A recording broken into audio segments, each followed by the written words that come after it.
Dans un moment fort, le président Ibrahim Traoré s'adresse aux chercheurs africains avec des paroles pleines de vérité et de courage.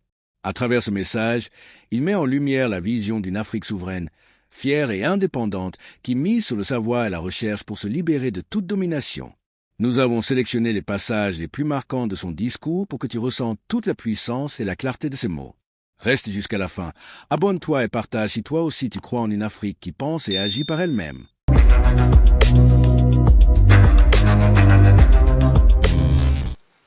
30 ans se sont écoulés, ce n'est pas 30 jours.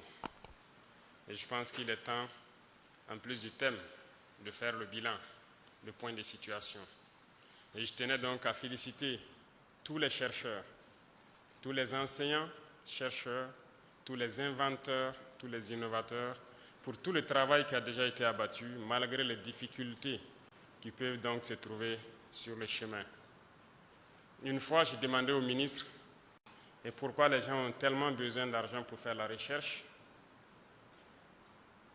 Il m'a pris juste un exemple, comme quoi, pour juste analyser certaines cellules, les gens ont besoin d'aller en Europe pour avoir accès et payer et avoir accès à des microscopes électroniques à balayage et bien d'autres choses qu'il m'a citées.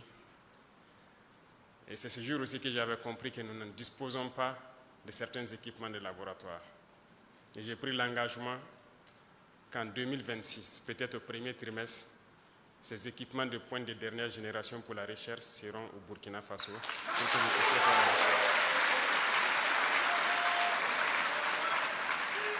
J'ai aussi tenu à être là aujourd'hui pour vous accompagner, vous témoigner toute ma gratitude, tout mon encouragement pour tout ce que vous faites et que nous mettrons tous les bouchées doubles pour que ceux-là qui veulent créer, qui veulent inventer, puissent le faire.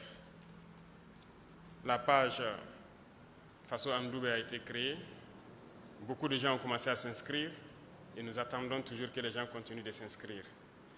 Parce que nous sommes en train de construire un centre qui est dénommé Faso Bangré, où tous ces équipements seront installés et chacun qui pense pouvoir créer quelque chose pourra passer, trouver les équipements nécessaires pour mettre en place son invention, ou bien, je dirais, copier les inventions des autres.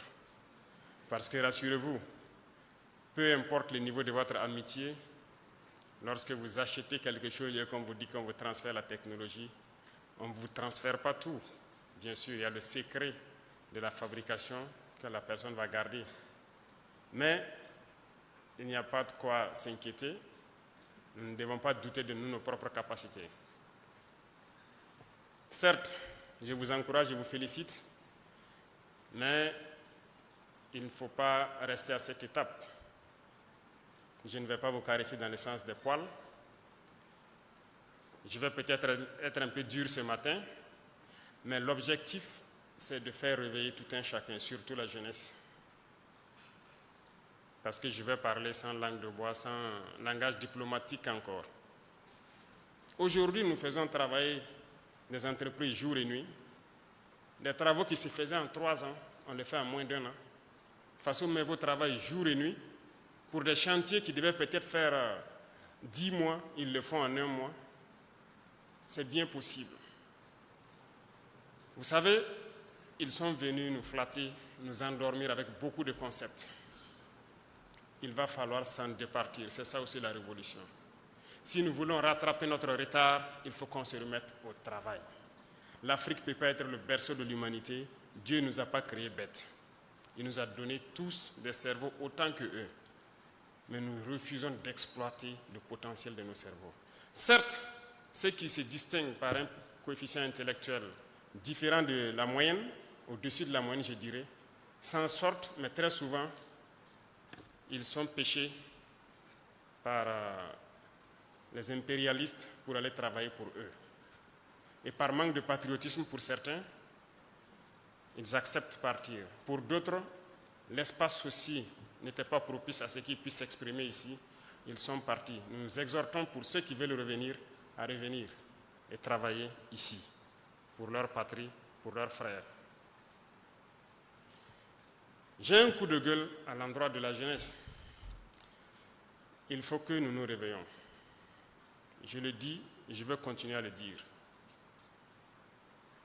Ne croyez pas que boire, danser, chanter, faire la fête peut nous amener à atteindre un certain niveau.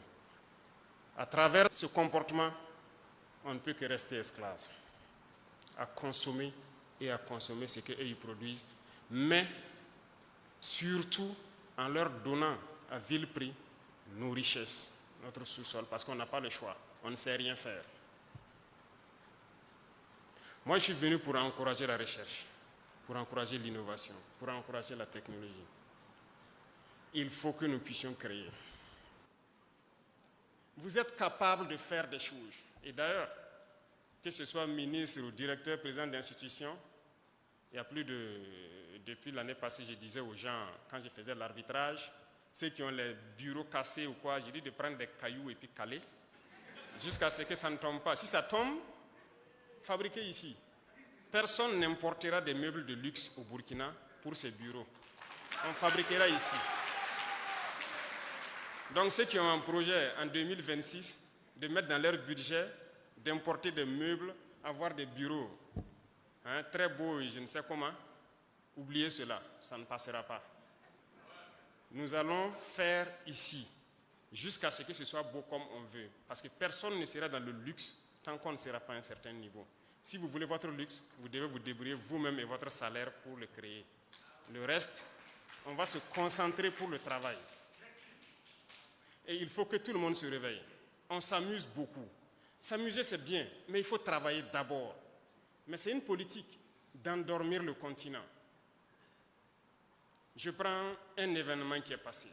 Je n'ai rien contre les organisateurs, rien de particulier. Miss Université 2025. Je pense qu'elle a eu beaucoup de prix. Peut-être qu'elle est dans la salle ici, je ne sais pas. Mais elle a au moins eu 3 millions, un chèque de 3 millions, plus des frais tout payés, un voyage tout payé, tout frais payé en France par Campus France. Ça vous dit quelque chose? Est-ce que Campus France finance votre événement ici? Ok. Quelles sont ces entreprises qui vous accompagnent et tout? Je vais le point après. Les entreprises vont désormais contribuer à la recherche. On n'a pas le choix. À l'innovation. Et quand on dit l'innovation, l'invention, ce n'est pas forcément ceux qui sont allés à l'école. Il y en a qui ne sont pas allés à l'école, qui sont très bien, qui arrivent à inventer des choses. C'est pourquoi ces centres sont mis en place pour les recenser, les donner un peu de science, de connaissances scientifiques aussi, et les permettre de s'installer et fabriquer ce que nous voulons. Nous ne pouvons pas continuer dans cet élan. Et ceux-là qui importent les meubles, comme je l'ai dit tout de suite, je vous invite à trouver de bons menuisiers ici, faire de bons groupes, commencer à financer pour fabriquer les qualités que vous voulez. Vous ne pourrez pas importer et compter sur les marchés de l'État et des institutions. Si je prends quelqu'un qui part passer un marché, c'est à ses risques et périls. Les paroles du président Ibrahim Traoré résonnent comme un appel à la conscience et à l'action. L'Afrique a besoin de ses penseurs, de ses chercheurs, de ses bâtisseurs. Si ce message t'a inspiré, partage-le massivement, car chaque mot compte dans la construction d'une Afrique libre et forte. N'oublie pas de t'abonner pour d'autres extraits et analyses des grandes voix africaines. Ici, on parle Afrique, on parle vrai.